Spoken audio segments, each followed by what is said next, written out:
get going. You ready? I'm ready. Okay. This is Real Estate for Real. I am Eric Pettigo. I'm Wade Ebert. I'm here with my friend Wade Ebert, who waits for no introduction. Absolutely not. So, Wade, thank you for jumping on here with me. I appreciate it. It's a relatively new thing that I've started, this podcast. I had Adam Bugos on last week. I have not seen that yet. Yeah, you should probably check it out. It's pretty good, I think. Did you roast him? I mean, I'm good. He did fine. Sure you did. but my plan is not to just make my way through the entire Winchester sales team necessarily, but yeah, I can call in guests. get a few more. Yeah, I'll get a few more. Absolutely. I've got a few more people lined up for future shows, so I'm excited. And the whole point of this, the only thing I want to just kind of chop it up about real estate, what's going on. Because correct me if I'm wrong, and I'm sure you get this all the time. You've been doing this a long time. Any social setting that you're in. I have. It's been, 12 years in or something now? I don't know. Just this, yeah. Yeah, is that? I was going to sure. ask you about all that. But any social setting that you're in, when it comes up, and it inevitably comes up that you're in real estate, it doesn't matter what the other people in the room do. I mean, they could be astronauts. That's right. And everybody just wants to talk about real estate. Oh, That's right. How's the market? Oh, that's the question we all get. And I said, man, everybody seems to have an interest in real estate somewhat. I mean, it affects everybody. You either own or you want to own, or you want to sell or you want to do something, but you want to know what's going on with real estate. And so I said, well, let's do a podcast. Yep. Let's Awesome. just talk about it. So I think the market needs it. I think the local market needs it. And you and I both have a little bit of radio experience and all that. There's a lot of that for a good long while, and now everything the media has jumped to online sources, and nothing wrong with that. It's a good thing, and it's easy to create and put it out there and keep it timely and keep it lively, and we keep it right on the money. Yeah, and so let's do it. I want to put something out there that real estate agents enjoy listening to. And then also something that kind of helps out the general public and sheds a little light on, maybe some things to help them navigate through real estate themselves and their buying and selling, and also to shed a little light on what it's like to actually be in the industry. Because don't you think Do we get to tell war stories? I mean, is we that can. part of it? We got an hour, brother. We should have a war stories segment. We got an hour. But I feel like there's a big misconception among a lot of people, and just jump on TikTok and you'll see about what it is to do what we do and what it takes. And, Yes. Yes. Yeah, right. You're Yes, laughing like, because you've seen everything I've seen. Yeah, that's not what we do. And then there's some of it that's so painfully accurate that you're like, nailed it, sister. Yeah. Let's get down with it. Yeah. Yeah. Yeah. Absolutely.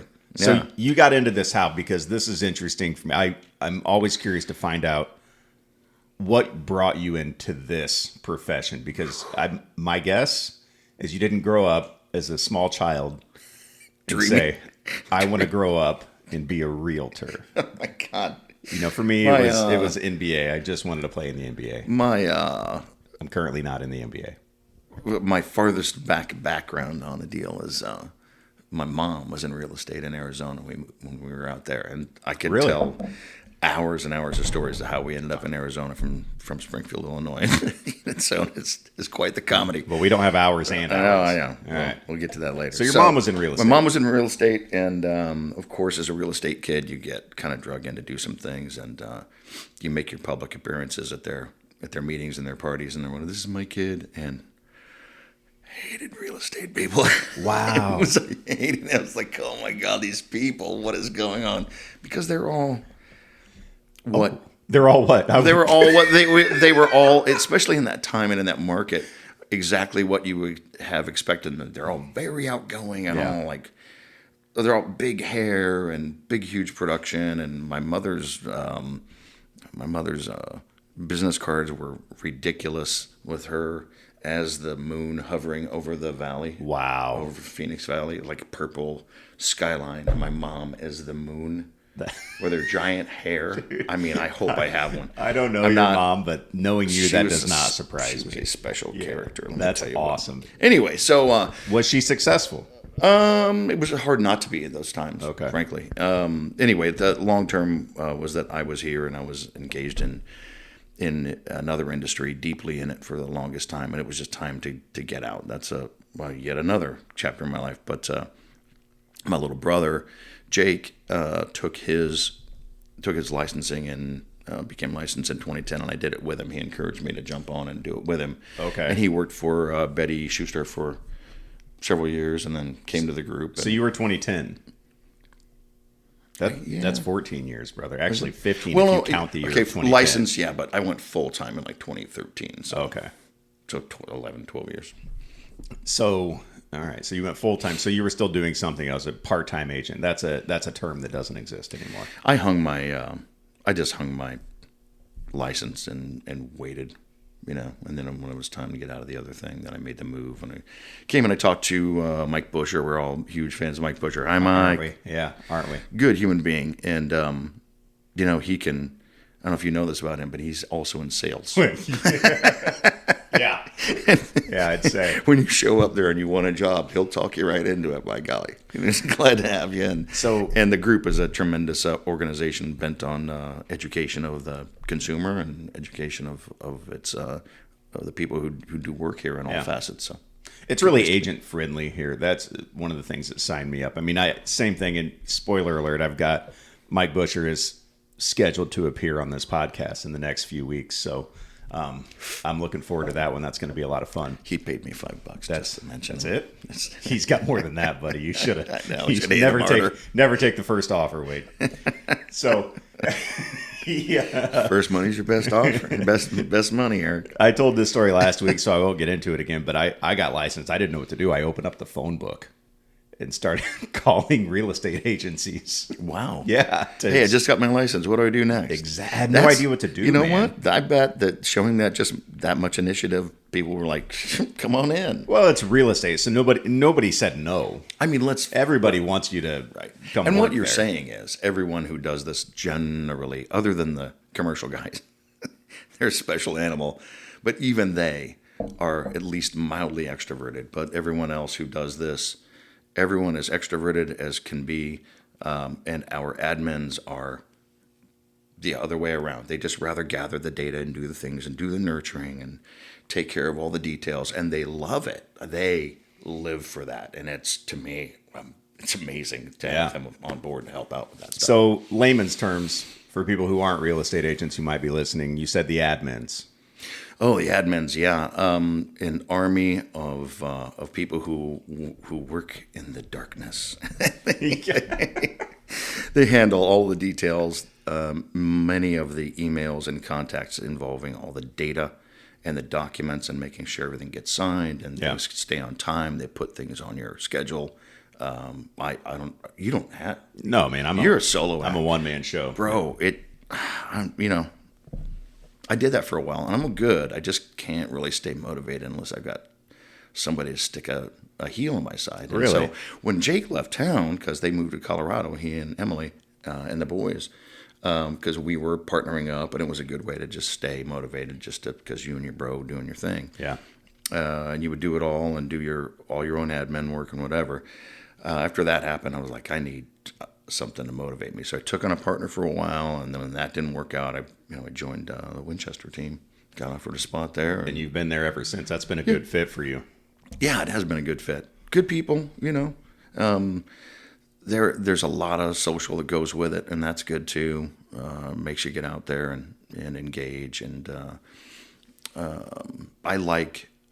honestly, I really like the adjustment that working with younger agents and answering questions and helping them with their development takes you back to your basics, Yes. And if you don't have that opportunity, I encourage you to do it, volunteer for something to make it happen. No, I'm glad that you said that. So for me, that's been a really cool thing too. And I talked to Adam about this last week is, like I said earlier, when we were growing up, you didn't hear anybody saying, I want to grow up and be a real estate agent.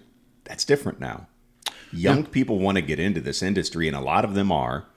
And it is, man, this is a tough industry to get into no matter what age.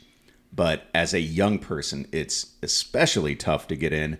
And so whenever I've found myself, whenever I've got encounters with these younger agents that are just getting in, I can't help but to like try to, and I make on the front end, I'm like, hey, just, I'm not trying to be that guy, but I'm here, right? If you ever need somebody to bounce something off of, Sure. I know I don't have a team. You're not on my team. It's not that. But if you ever just want an agent who's been doing this for a while, who's, I mean, war stories is a real thing. We've all got them. Oh my gosh. But if you ever want somebody to just, kind of hash it, ask about a certain situation, what should I do here? Call me. Right. I'm here, man. Right. Yeah, absolutely. Right. And we all call one another anyway. Yeah. Even just as contemporaries, because, when the war story happens, you call somebody to tell, tell that story, because it could be painful, but all of them end up hilarious. And it is, what we're doing is we're helping to foster the transitions in a lot of people's lives. I mean, you got to do it with joy. People are moving for a reason. They're just coming of an age where they need a new house. They've got into a new relationship. They've got a baby, and then they've got a divorce, or they've got more people. They need a multi-generational house because their parents want to live with them, and they're gonna. It's amazing and very rewarding. I mean, I really like it for that. What drew me to real estate was I get to advocate for my people, whether they're buyers or sellers, and you get to administer the nurturing of the deal as it happens as well. It's not just people, but I find it just gratifying. I really like what we do. So how tear to your eye there? It's allergies. I'm not even lying. It's my right eye has been overactive. Me too. As soon as I started chopping everything in the fields down, my right eye just yikes. Yeah. Anyhow, but also it made me cry a little bit what you said.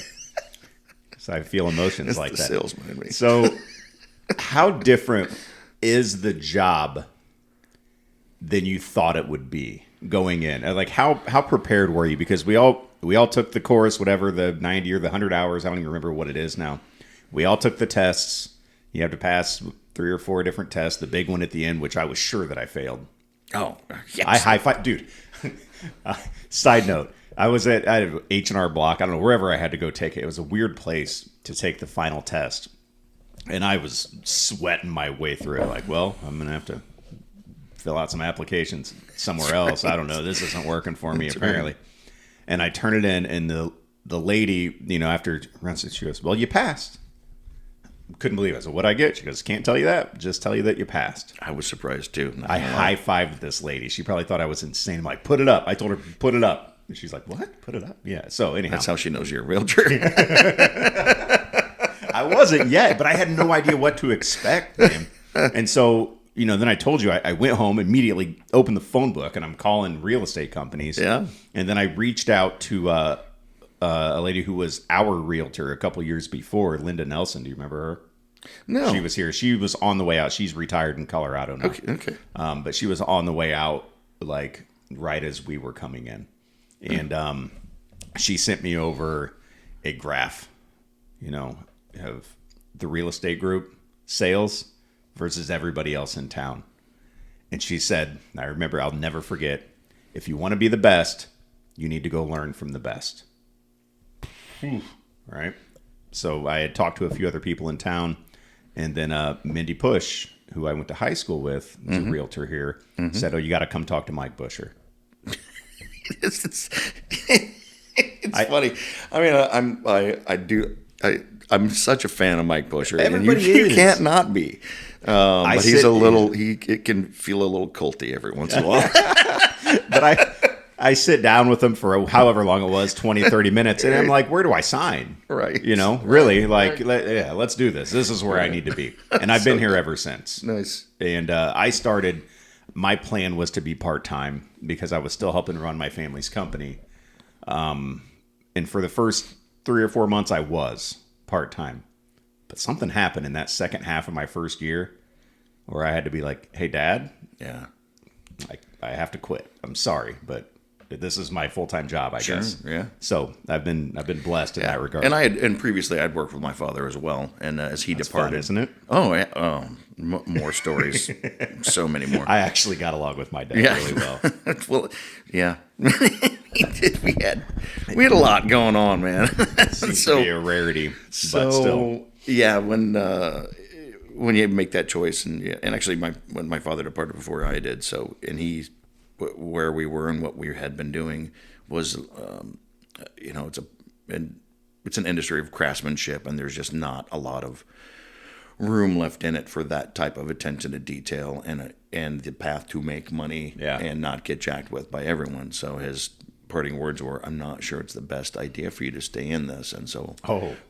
And so I only stayed another 10 or 13 years. That's it. Yeah.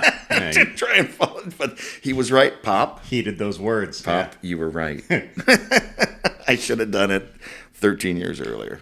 Easy. Well, you're here now, and you probably, if you're like me, you can't imagine doing anything else.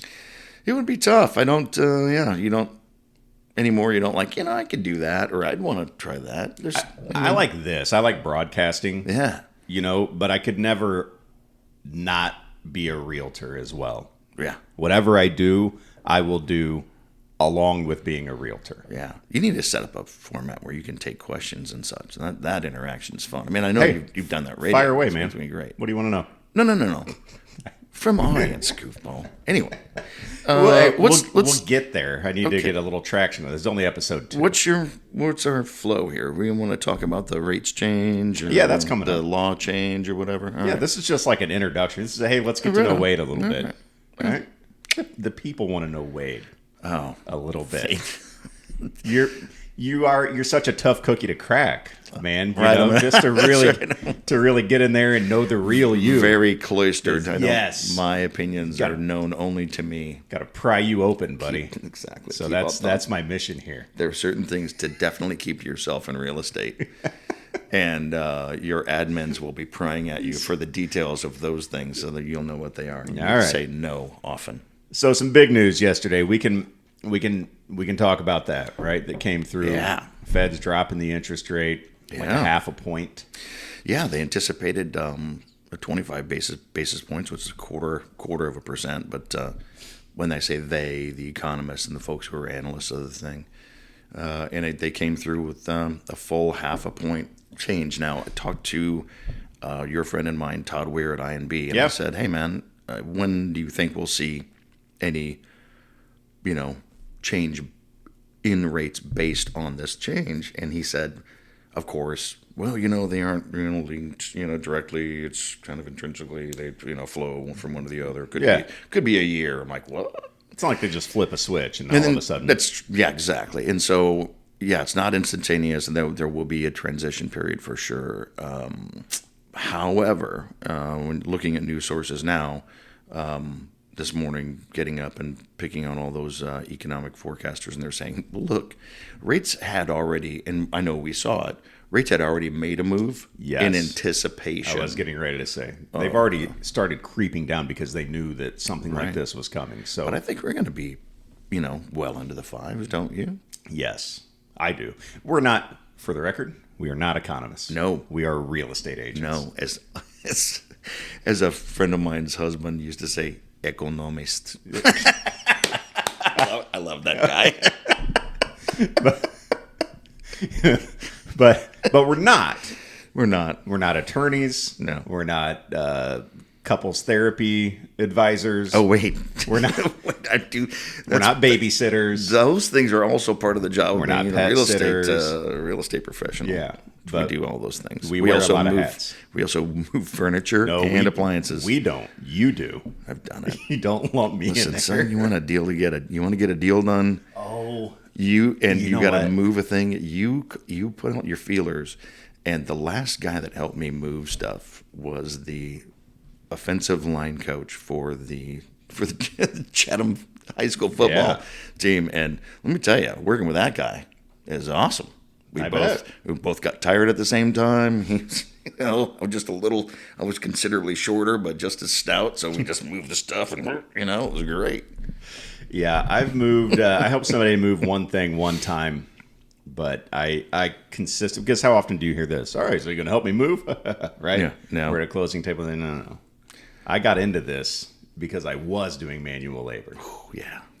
I want to use my body's brain, not my back anymore. To be truth be told, my recovery from moving a few stoves around town for a few hours was about 3 days. See, nope. Induction ovens are heavy, bro. Miss me with all that.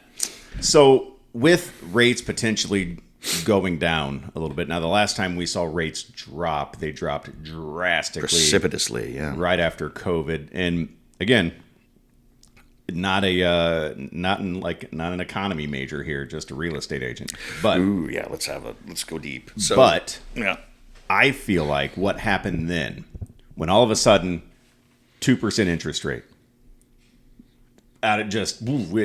everything went crazy.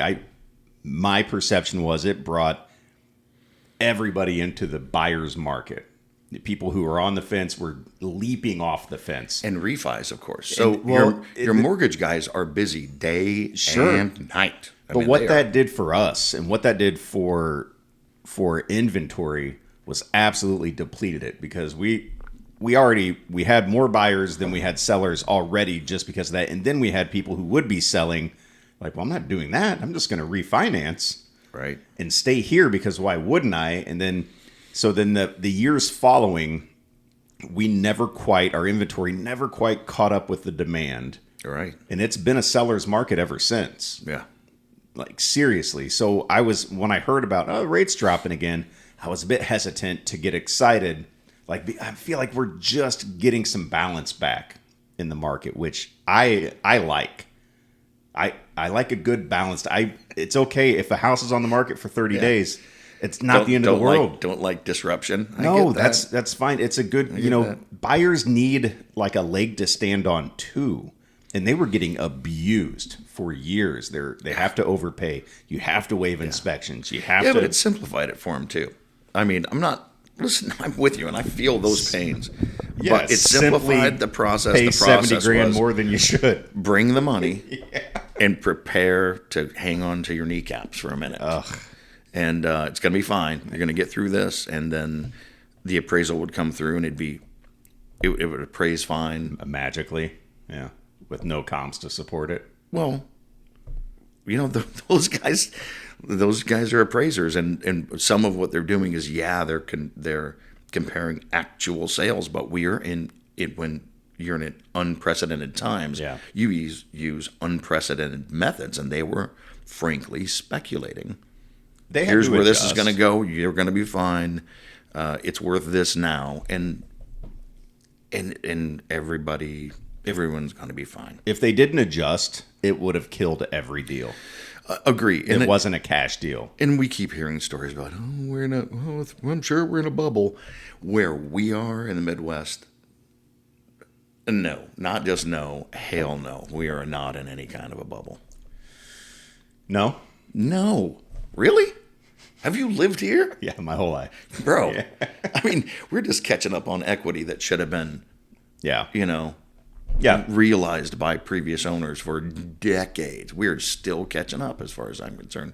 We're so far behind that we still get a tremendous amount of investment interest from out of state, California, Texas, Colorado, even the East Coast, Las Vegas. Anybody who's got money to spend, they're like, where do I put it? How can I make it grow? And they will buy property here. You can still get so much bang for your buck here where we live compared to other places in the country. And it's our property taxes will get you. We'll come back around on the back end. Sure. You'll pay in arrears, my friend. Sure. But no pun intended. Yeah, right. No, a little bit of a pun intended. A little bit. There. I knew what I was doing. A bit of a word guy. Sure. But yeah, still, if you're moving here from out of state or you're investing in property, and you're not from here, well, it's a great place to do it. Yeah. 100%. Yeah. I mean, it's funny because my being here and then traveling out, I spent a considerable amount of time living in Arizona as a kid, and so I got some Southwest experience and all that, and a lot of time in Nevada and California, Colorado, all that. But one thing my brother-in-law said when I was in between what I had previously doing, my previous, professional life, and then this. He said, listen, if you want to come to California or Nevada or wherever in the heck he was working, you just come and you will get work. And the one thing that you write on your resume is Midwestern work ethic. Those three words are the That'll do it, bullet train to success in almost any other market, because we show up. I mean, you've had conversations with realtors in other markets, and Sure. when you tell them that you churn 20, 40, whatever many deals you do every year, some folks do 100, and they think, how is that even possible? Well, Bugos told me last week he did 100 for his third year. I was like, what are you talking about, man? That's way too many. He peaked early. Like, I'm not doing 100. I'm keeping the lights on. You know what I mean? Yeah, My kids are fed. But there you go. 100 deals in a year. Dude, I know. I'm forgetting names at that point. I'm like, oh, yeah, sorry. We had a closing today. Yeah. I'm whoops. so face blind, it's not even funny. Yeah. But, Gee, yeah, no, you know who you're you right. are. Yeah. When I've looked up online, because I love seeing national averages of things, because, I get on social media and I see, well, we have to switch to flat fee. The real estate has to switch to flat fee. This commission structure, blah, blah, blah. And so I get up and I look and I see that your average real estate agent sells 12 houses a year, 12 properties a year, one closing a month. That's average. Right. One a month. Right. And their income? What's their income? Oh, it's not much either. It was like 30 or 40. It's like 30 or 40 grand is the average, yearly income for and a real that's estate really agent. because there are so many part-timers. Yeah. Yeah. Yeah. But that's when it's average, that's still, that's a lot. It's a majority. It's the top, 5% are the ones that are making actual good money in real estate. Right. And there's people in just straight up poverty level that have to be doing something else. I'm sure they would love to be full-time agents making good money, but they're probably part-time because it's a tough business. I don't think it's easy to be good at. No, it's hard to be good at. It's like, some of it's personality. Absolutely. There's no question about that. But you got to show up. You got to keep your wits about you. You have to, that's what the realtor part is all about, the code of ethics and representing your clients the way that we set forth in that code. Yeah. And that is the level of care that we give. And if you follow that, you're 100%. But man, I'm telling you what, and people inherently who've been in other industries, in other, capacities, they would have a hard time falling into real estate without a hell of a lot of education. I think it's super critical that we still have all of that in place to, these are the rules you use to protect the consumer. It's about them. 100%. Just like writing legislation. That's one of the things I did, by the way. Hey. Exactly. Yeah. As long as you write it with the consumer in mind, almost nobody shows up to fight you for it, because what happens when they do? They look like a big steaming hot pile of doo-doo. Mm-hmm. That's what happened. Yep. So, and anyway. And we are, and I've said this a million times, but we are in a referral and repeat customer business. We are not in the first impression business. So you can have, thank God, you can have the best personality and win people over and get them to work with you once. Mm-hmm. That's good for that once. Mm-hmm. But then in 5 years, when they're ready to move and you didn't do a good job for them, and they're like, he cracked a few funny jokes here and there, but he wasn't really that good. They're calling someone else. Yeah. And then when their family members are looking to buy or sell, they're not giving them your number. Right. The way that we have success in this business is by that first initial meeting. We have to convince them to work with us initially, and then do a good enough job for them that they come back and tell the people they know to use us as well. And listen, I always tell, folks who get upset about, I didn't get that, I just couldn't connect.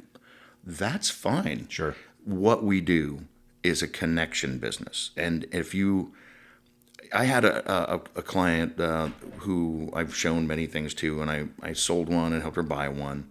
A sweet lady, former educator, love her, and she called me the other day and she said, "Hey," or she texted me, "When you have time to talk, please shoot me a message." So I called her up right away and I said, "What's going on?" She says, "Hey, I got some kind, maybe some bad news." I'm like, "Oh no, are you all right?" She said, "I'm just thinking about maybe working with a lady realtor." And I said, "Oh my God, that's fine. That's fine. You need to have what you feel you need to have, and you need the connection to make, to help you make these, transitions in life. Okay. And who you involve in your transition team is purely your choice. And I might have been the perfect guy for those first two. Yeah. And we're clearly staying friends. Well, heck, I text her at least probably once a month just to say hey and see what's going on. But if she wants to have another perspective on what it is we do for people, she absolutely should exercise that. So Get out there. a little part of you wants it to not go super smooth. Just a little bit. Just a little bit. I think that's funny. I think that's funny, but I'm only spiteful about certain things. You're not. And this is not one of them. You're not going to admit that. No, not all at all right. Dude, not at all. Me neither. She's awesome. Me neither. I wish for nothing but the best. And I told her, and I will still follow through if I find that, because I know what she's looking for, and if I see it or it crosses my bow or my email or whatever, I'm absolutely going to turn her on to it because I want her to be happy. I mean, it takes 5 minutes to send a connection thing to her, or even her agent, say, "Hey, this is something she'd be interested in."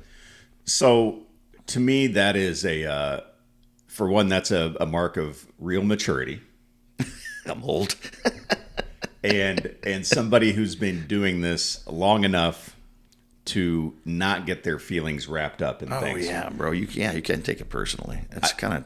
I mean, I'm going to be honest. I struggled with that early in my career. Sure, Struggled. And with that. there are times if the other side, you got, and there are some agents that may be a little aggressive with their whatever, or they're not above hurting feelings to get what they want, or to get what they want for their clients, and it's kind of a terrible, method.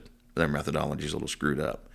I think it's just so much better to stay connected, work that connection, and do right as right, and do it as often as possible. Yeah, You're right. I remember. You have a story or two you No, want to tell. I've got a bunch, right? Because early on in my career, and this is my thought, and it's very naive, because I'm born and raised in Chatham. I've lived there my whole life. And it's one of those things where when you grew up in what was a small town, it's gotten, notably larger. I felt like, well, I know everyone in Chatham and everyone knows me. So once I get licensed, boom, everybody in Chatham's calling me. No. Right. No. But not only did I realize I'd see all these listings hit in Chatham and be like, I don't know who that is. I don't know who that is. I don't know who that is. So I don't know who any of these people are. You see a sign on your street. Right. That's Like, who's this? One of your realtor friends is like, "Why are you listening to the house next door? That's so rude." But when it was people that I did know not using me, dude, I got like offended. I got my feelings hurt. And it's something that I learned over the years. Like, no, it's not. You can't take it personally. For one, don't take it personally, because it's number two. It's bad business to burn bridges like that. Oh, absolutely. It's bad business to let that affect a personal relationship that you might have with somebody, because circle back around. Because if that transaction isn't super smooth, they're coming back. they're going to call me next and then I say, yeah, hey, I got you. Next time, just call me first. And okay, hey, Daddy's here. Daddy still loves you. Bring it on in. That's all right. Yeah, I understand. You can go test the waters a little bit. But I've learned that as my career gone on. Okay, you can't get mad at people for using other real estate agents. Absolutely. Everybody knows like 7 agents. It's true. I think that the thing that you ever get upset about is when someone misunderstands what it is you do for a living, and they think it's somehow a cakewalk. And I just don't have. I don't have those clients typically. Thank God. And I think and let's go back now. Let's get into, or do we have time? Whatever you want to do, man. We got 25 minutes. Wherever you want to go. So the new Department of Justice issue that came up. There was an issue that went effectively all the way to the federal government to decide something about changing the way realtors do business, and it's really a little complex, but it's really also very simple to think about. And the whole issue is,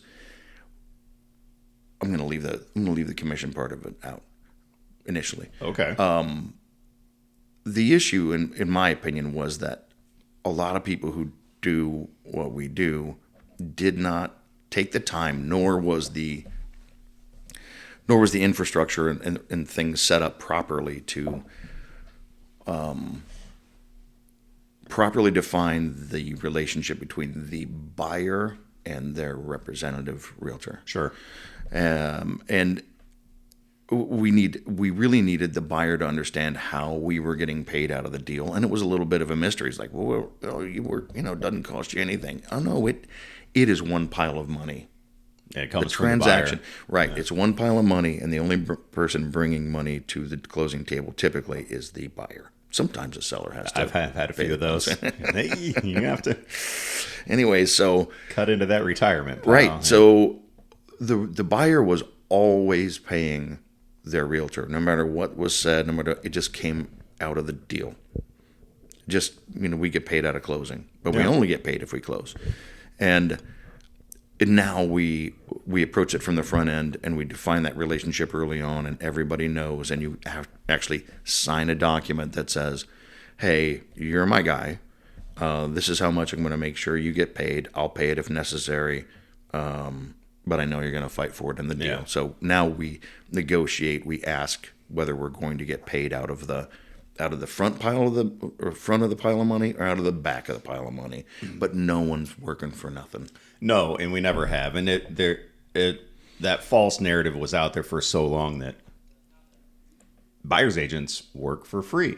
And right. That, there are certain things that get floated out, and right. that people latch onto and don't really understand. And part of this settlement, what's getting floated out is now buyers have to pay their own agents. Mm-hmm. That's what people are reading. Mm-hmm. And so they're not looking into it. They don't really understand it. The people writing these articles don't understand the business. Largely, yes. And it's, so the misinformation is out there, and what was passed was not, now by law buyers have to pay their own agents. That's not what it was. It's also not a law.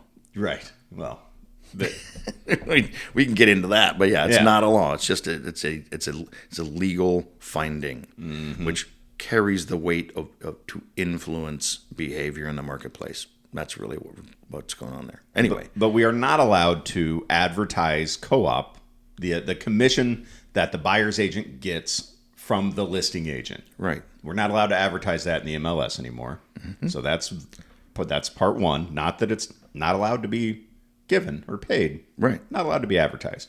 Right. Part two, we have to sign, before we walk anybody through any doors, a buyer agency agreement with that buyer as saying, like you said, I'm your agent. You're working with me. Before you cross the threshold as a buyer, you sign the documents. You do it on the front porch. You understand. Technically, if you do it inside the house, violation. Yeah, it does. Yeah. You understand that I'm getting paid. This right here is what I'm getting paid.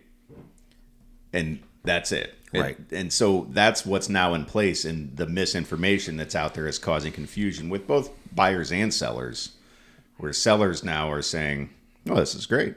Now I don't have to pay the buyer's agent. Okay, you don't have to. You never did. Right. That nobody ever had to. For one, you never had to pay any realtors any money ever.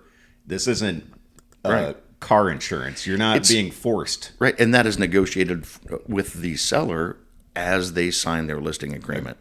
Yes. Here's what I'm going to do. And this has been the case in Illinois we defined it a few years ago. And on paper, as you're listing your home, you agree or not to pay a buyer's agent, and how much. Yeah. Or not. And then if you choose not to, generally your listing agent will say one or two things. Absolutely, you can do that. But they also don't have to take the listing. There you go. Because it makes it super difficult at times to, pardon me. No, get it, buddy. To bring get it all out. To bring a buyer to that situation where they are forced to then bring their, to pay that commission. It's one big pile of money. It just changes the way you do the math, and it makes it a little less attractive. Pardon me. It makes it considerably less attractive to a buyer to come into a situation like that, especially if they're in the lower range, first-time home buyers, second-time home buyers. They just don't have an extra $3,000-$5,000 to come out of pocket to make it happen. So. Yeah, and here's the thing: some buyers will, and some buyers will see that as, well, this is a way to make my offer better and increase my likelihood of getting the house I want. If I volunteer to pay my agent on my own, that's going to look like a better offer to the seller. And to me, options are great. Right. I love having options. And so when I'm reading about all this stuff and I'm seeing people freak out and the frenzy happening, oh, the whole industry's changing now. We're going to say goodbye to real estate agents. Finally, we're going to leave this all up to the attorney so we can save money. Yeah, it's hilarious, right? That's the thought. Yeah, the attorneys will be way cheaper than realtors. Oof. Yeah, so and they will hate you. But I see this as this is great. So this has increased like the options that we have, and for me as an agent, now as a buyer's agent, I get to set my price. Absolutely, you do. Whereas before, we look up a listing and we see, you're offering how much?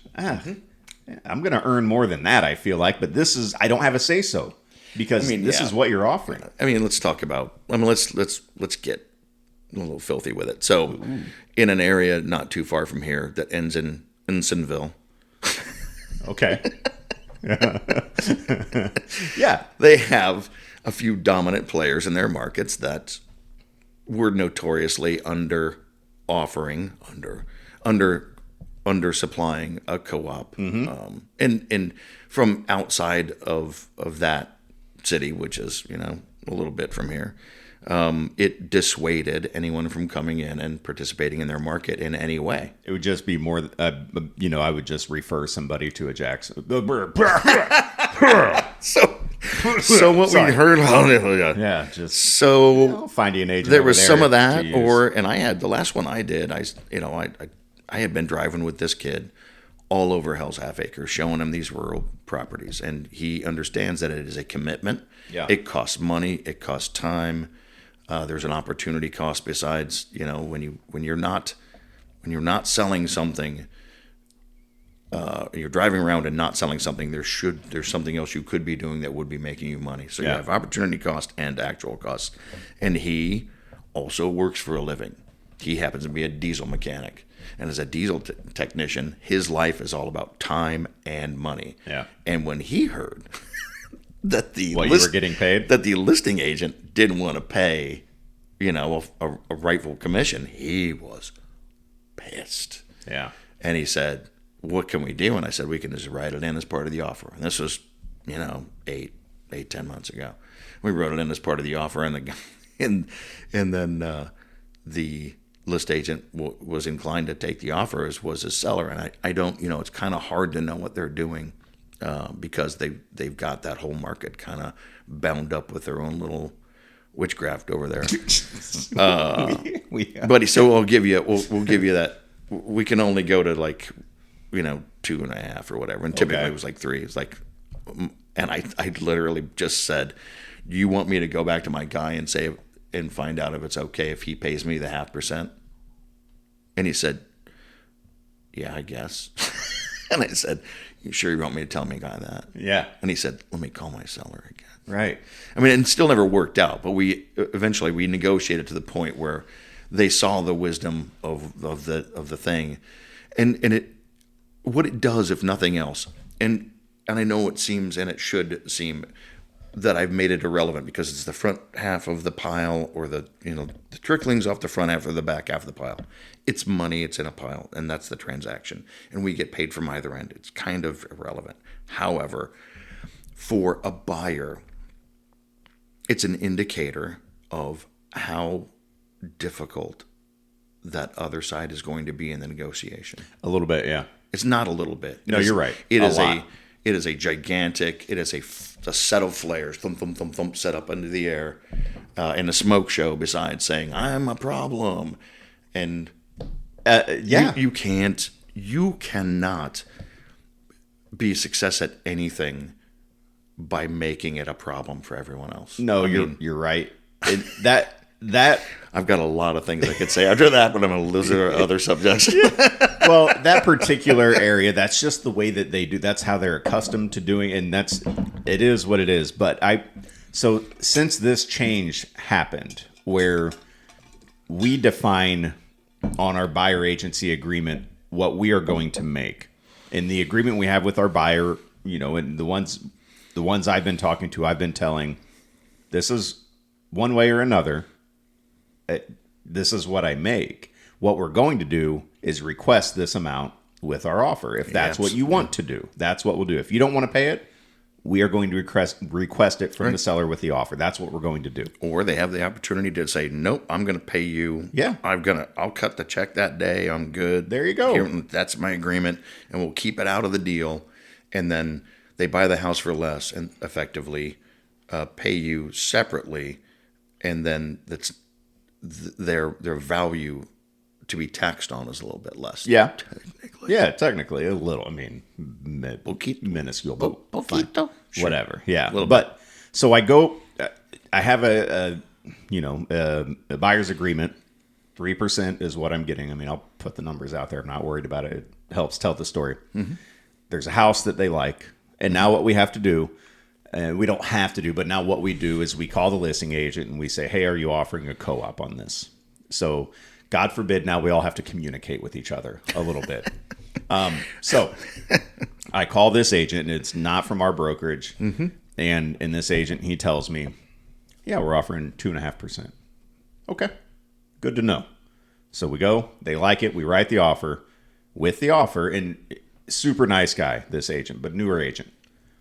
And there's a lot, like I said, a lot of misinformation about how all this stuff is working. Right. So we write the offer, and I fill out, I think it's option 1, which says, we acknowledge you are offering X amount, right? 2.5%. We request that you pay me an additional 0.5%. Right. You need to throw this in there. This is the new form. The new form. Yeah, correct. The new form is the one that requests, and that's a our commission paid. Here. You're right. Yeah. So I don't know how it is around the country, but that's what we have. A form that we attach where we request that the seller pay the buyer's brokerage commission. Right. So, and that's what we have. So I attach this form acknowledging you're offering 2.5, like you told me. However, I want 3. And so we submit it.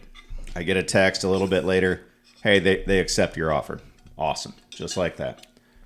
And then afterwards, I get a text that says, hey, so that extra 0.5%, your buyers are paying that, right? I said, no, your sellers are paying that. That was the offer. And he's like, oh, well, I'm only charging them 5% commission, so they can't pay you that.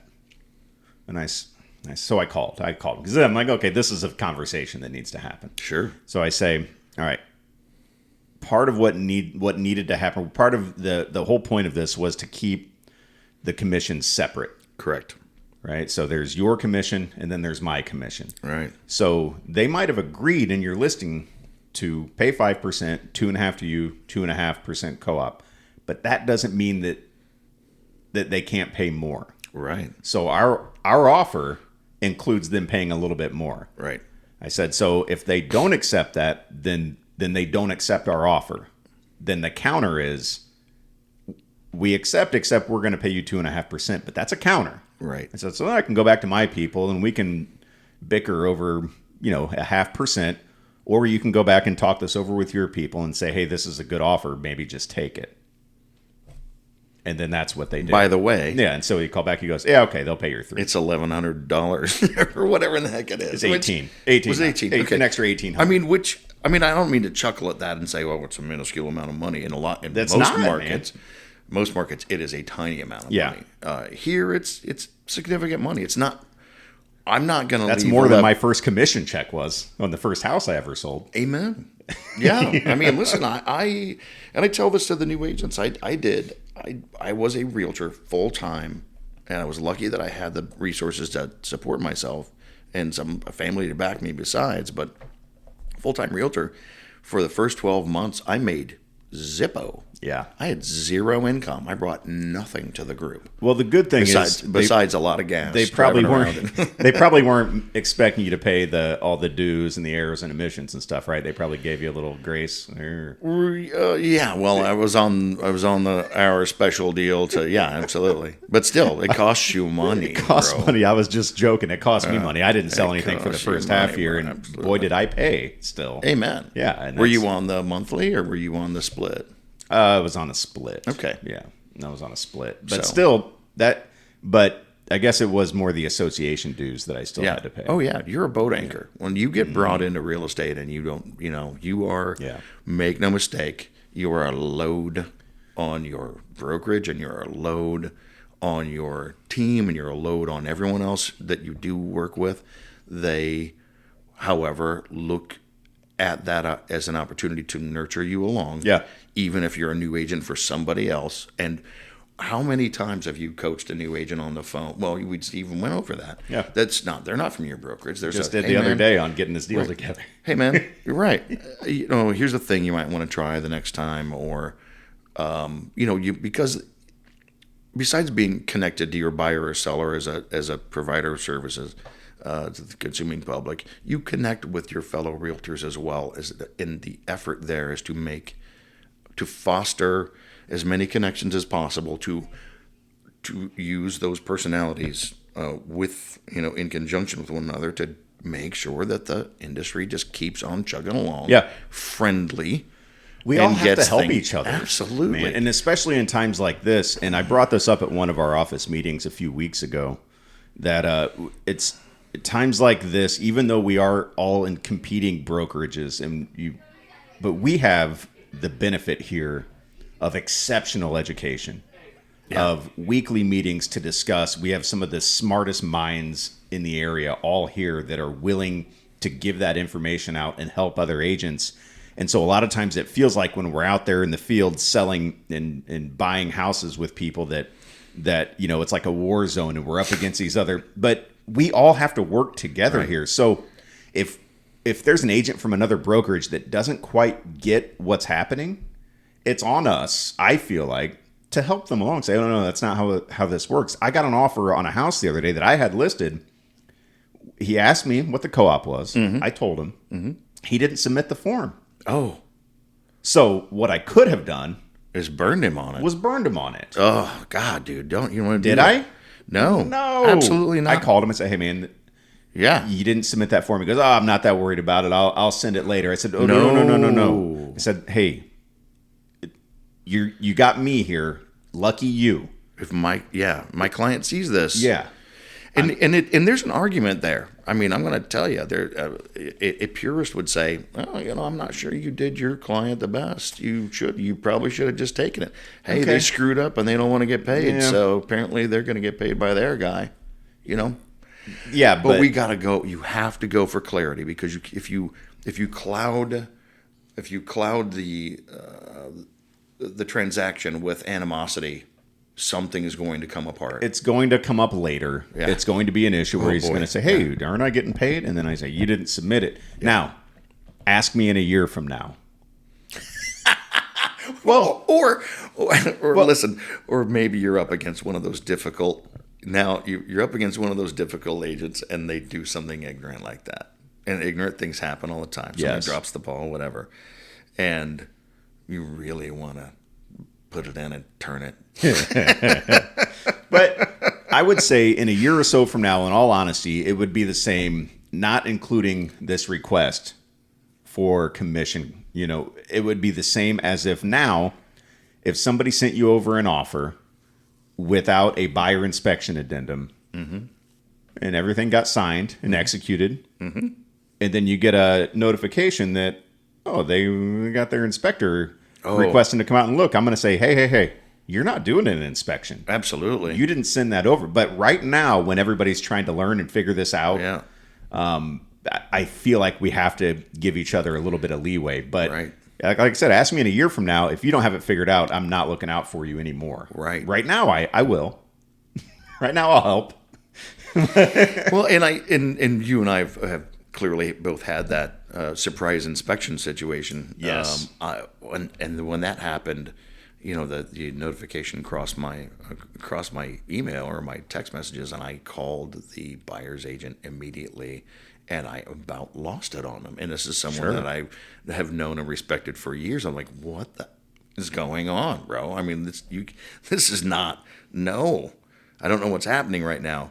And she actually said, that's the termite. But it was being done by a company that wasn't a pest company. Right. Yeah. I'm like, well, a lot of the home they just wrote inspection. inspection, not pest inspection. Right. So because if my seller sees that, they're going to come off of their chair and unglued, and I'm going to get an angry phone call because there are issues with the house that we have found a buyer who is aware, and the pre-inspection's been done and agreed to, and what the heck is happening? Why now? is there an inspector trying to come through my house? Right. So then what you have to do if you are that buyer's agent is the first thing, you call the other agent. And this is the biggest problem in real estate that I see in general is communication. Yeah. I mean, agents are bad at communicating with their clients. They're bad at communicating with each other. And that's where everything falls apart. And that's the number one gripe. And that's exactly the reason that we and consumers have a problem with part-time agents. Yes. If you can't be reached, you're unresponsive. You don't have a team to back you up to keep you responsive. It's a problem. But that agent needed to call you and say, hey, you're about to get a request from this company, but just so you know, this is just termite. And then that allows you to let your sellers know ahead of time. So it avoids any, what the hell's going on here? It avoids that. Right. So it's a simple phone call. It's a simple text. It's communication. We've all got to get better at it. Yeah. 100%. Yeah. How are we doing? We've got a few minutes here. We can, I think we've sufficient. One thing I wanted to ask you about, because you talked about, you've mentioned a few times, it's a pot of money. Mm-hmm. It's a pot of money. And I've said a bunch of times that really all we do, no matter the transaction, is we kind of move the numbers around. If the seller's getting what they are happy getting, if the buyers are happy paying whatever that number is, and we're getting paid what we feel like we should get paid, everybody wins. What's the problem? Everybody has to sign that they agree to where the numbers go. Oh, it's not nebulous. That's what I always, right? We literally has a balance sheet at the end of every transaction that says exactly where every dollar and penny went. And if don't like it, don't sign. Yeah. It's there. Everything's there. And this is one thing, my approach, how many times, and we all hate this as agents, you get a text or a call from a client, from a buyer, hey, here's this house I want to look at. It's a for sale by owner. And we go, okay. All right. Okay, I'll call them up. Because I'm going to have to do twice the work. Yeah, but I'll call them up, and then, we get this, I don't really want to work with a realtor, so we're not, and I go, whoa.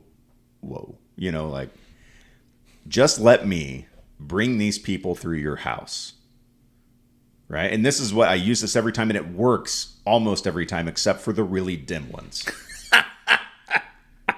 Well, I could be meaner. You can. Right? I have an expression for this that I will not use on any place that we document it. That's good. We've got live mics here, buddy. Yes. But so here's how I explain it. I say, let me bring my people through. That's not going to hurt. You don't have to sign anything. You don't have to agree to pay me anything. But right now, you are negotiating a non-existent commission on a hypothetical sale that isn't even real. We're not even there yet. We're not even there. Yeah. Let me bring my people through. Yeah. Let's say you're asking $200,000 for your house, and my people want to give you $225,000, and I want 3% of that. Is that all right? Yeah, of course it is. So why not let us come through? I say, let me come through. Right. If they like the house, we'll write up an offer. I'll send it over. And if that bottom line number isn't good for you, say no. But what if it is? And then I handle the transaction. It's easier for you. You get the money you want. Right. They're happy with what they're paying. Right. I get paid. Everybody wins. Yeah. Or just say no. Yeah. Right. It makes no sense. It's putting numbers in places that make everybody happy. And I had that recently with got the deal done. As we're approaching, I was dealing mostly with the husband, wasn't dealing with the wife. As we're approaching closing, she responds to an email with the closing statement attached and says, "I don't understand why we're paying any commission." And I was like, well, okay. So she was having that conversation effectively with my admin in my office. Now, as a representative completely of the buyer, as a matter of fact, I really shouldn't now talk to the seller about any details on the balance sheet, on their nothing. I'm not representing them. As a matter of fact, they have signed a document that says, I don't work for you. I'm not representing you. This is a document that affirms that you realize there is no representation being offered from me or my brokerage to you as the seller. And so admin, Steph Bacon, completely competent, knows her stuff, fires off here's the document you signed. Yeah. That said you were going to pay the commission. I don't know what to tell you. Yeah. If you didn't want to sign it, you should have asked your Right. realtor about, Right, and I did text you didn't hire one. Right, exactly. Whoops. And I did text the husband, and I said, hey, it seems to be a problem with her understanding what's, how this works on the balance sheet, on the closing disclosure. But know that normally when I do, or for sale by owner, I will charge way more than my quote half because I'm doing way more work. Yeah. And I think that's fair. Fair or not fair, it doesn't have to get signed Right. if it's not agreed to. Right. Absolutely. That's- You could walk away at closing. And honestly, I called the buyer and I said, we got a problem. Because they had no agent to explain to them what's going on, and I couldn't offer them any agency. Nope. She's a little clueless as to what's happening, even though she signed they both signed the documents, knowing what it was, and everything's cool. She's now somewhat upset. And apparently they bought something and used somebody is licensed at the bank that they used. Okay. Right. I'm like, what? Your mortgage guy's got a real estate license? Seems weird. Interesting. So whatever. Yeah. That seems Anyway, weird. it got done, and she was happy and not even yelling at me. I was like, I'm going to get yelled at. I haven't even met this woman. But we got it done, got paid. And to circle back around and I guess put a little bow on this whole thing because now it is time to wrap it up. The lawsuit that we mentioned before, I don't know how well you've researched the initial, ground zero for that. And it was a lady in Missouri who filed this. And the very first thing I read on it said something along the lines of, I knew she wasn't happy about having to pay the buyer's agent commission. Mm-hmm. And so my initial thought was these agents have to do a better job of telling people where this money's going. Absolutely. Because it's all about disclosure. This lady was blindsided and thought, wait, why am I paying this? But at that point, it was too late. She'd already signed. However, not the case. She was made fully aware. She knew full well where everything was going, signed it, agreed to it, went through with the whole transaction, filed a lawsuit afterwards. What kind of BS is that? You tell me. Buddy. And then the principal, You tell me. And then the principal in that deal showed up after it was done, showed up a couple months later and said, "Here's the new model that we're going to use to sell houses." And these guys are going to work for a $1,300 flat fee. Good luck with that, bro. Yeah. Nope. So anyhow, that was fun, buddy. Yeah, glad to do it. Yeah. Good. Anytime. Yeah, you did a great job. Yeah, thanks. Let's do a Bigfoot podcast next time. No. Unless you're talking about the monster truck, I've got no interest in that whatsoever. Are you a Bigfoot guy? I love the concept. Okay. I really do. I think All it's right. absolutely hysterical, and I will be blown away if that thing is out. It's not real, man. I mean, could be completely fictitious. Yeah, absolutely. All right, we're getting out of here. Wade Ebert, thanks for sitting down with me, man. I really glad appreciate to. it. Absolutely, I yeah. will. I will get this posted soon. Let's do it again. You can go back and listen to yourself and do what everybody No, does when they hear I won't. themselves. You're not going to listen to this? No.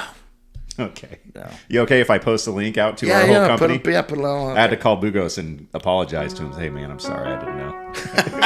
I should have told you. No, I know. I kind of know how weird I sound on air or whatever. So good or on All right. internet. Appreciate you tuning in. Real estate for real. Until next time.